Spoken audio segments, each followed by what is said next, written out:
I'm Dr. Angela McBurdy of DoctorFlute.com. Today's flute tip is on bending pitch to work on intonation.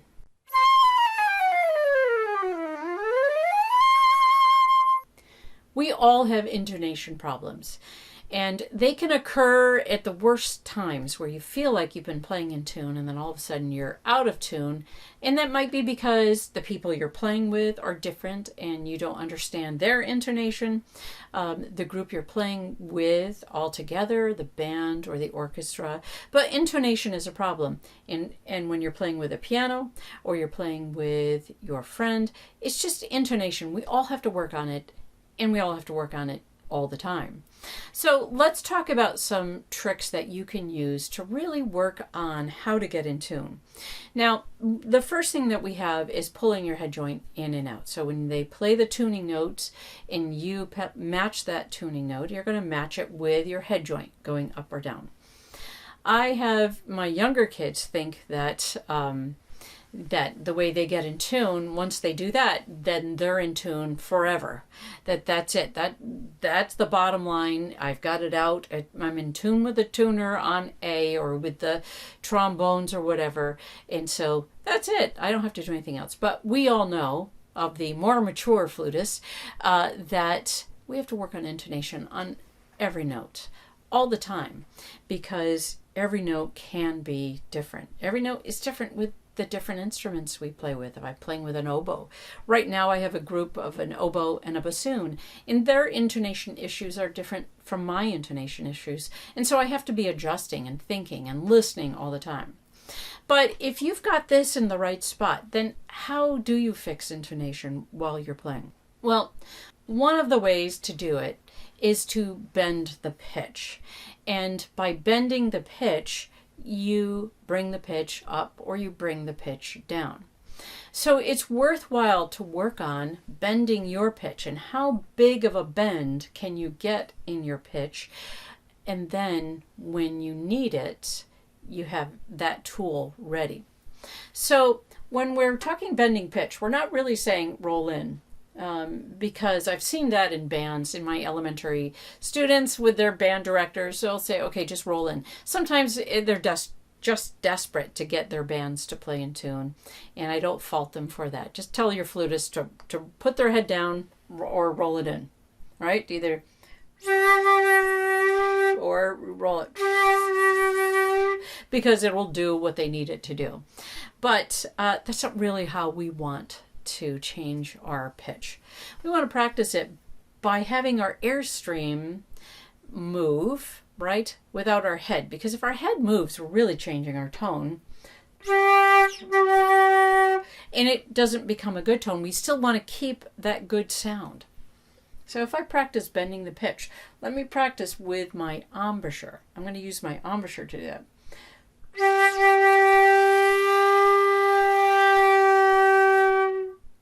Now I bent it. Was there a little movement of my head? I'm sure there is a movement of my head.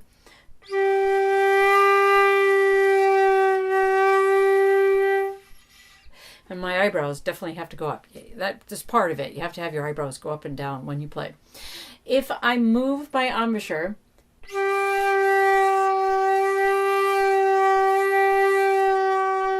I can really bring the pitch down a lot. It's a little bit harder. You don't get quite as much forward momentum by going up.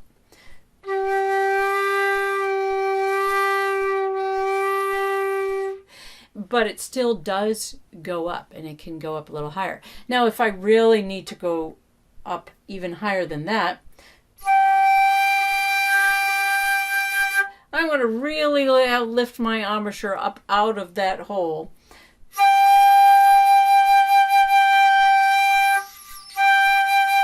As much as I can to get in tune with whoever I have to get in tune with. Sometimes we have that problem in our highest octave.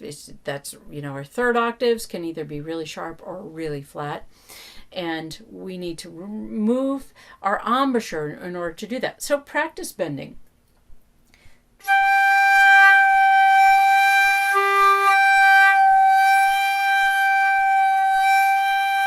The more you practice it, the better you'll get at it, and the better you'll get at keeping the tone really nice.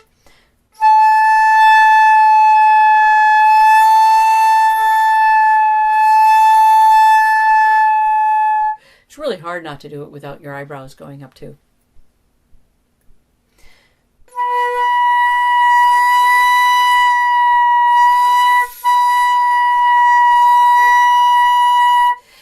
I'm just moving my jaw back and forth. I'm moving that airstream. I want the airstream to move, not my head. If I need to,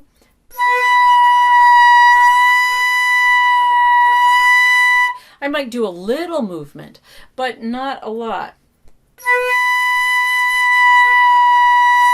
I certainly don't want to. When I move my head all the way down, I cover more embouchure hole, and I'm not trying to do that.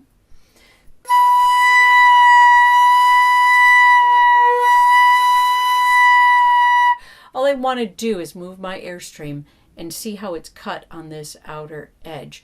That's what's going to give me better intonation on the spur of the moment. Now, yes, you're going to move your head joint in and out because that's what's necessary at the beginning to get in tune, your major intonation issue. And then all the minor ones that come along, you're going to do it by bending your pitch. So then if I play just a G,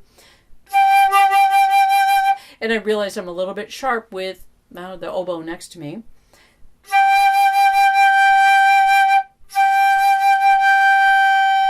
I've just lowered it. Now I'm in tune, but I haven't changed my tone.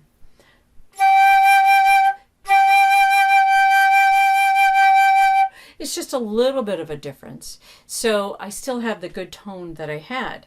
Whereas if I move my head or I roll in, the whole tone sounds flat. It's not only that you're lowering it, it's just there's a muffled sound, and that nice bright sound that you had goes away.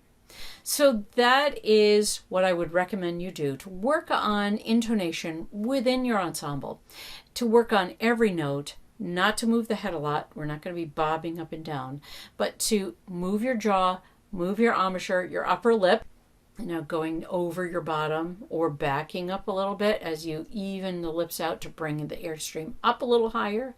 It's all about manipulating that airstream.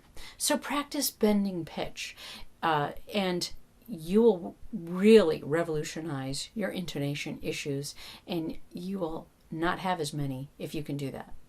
That's today's flute tip.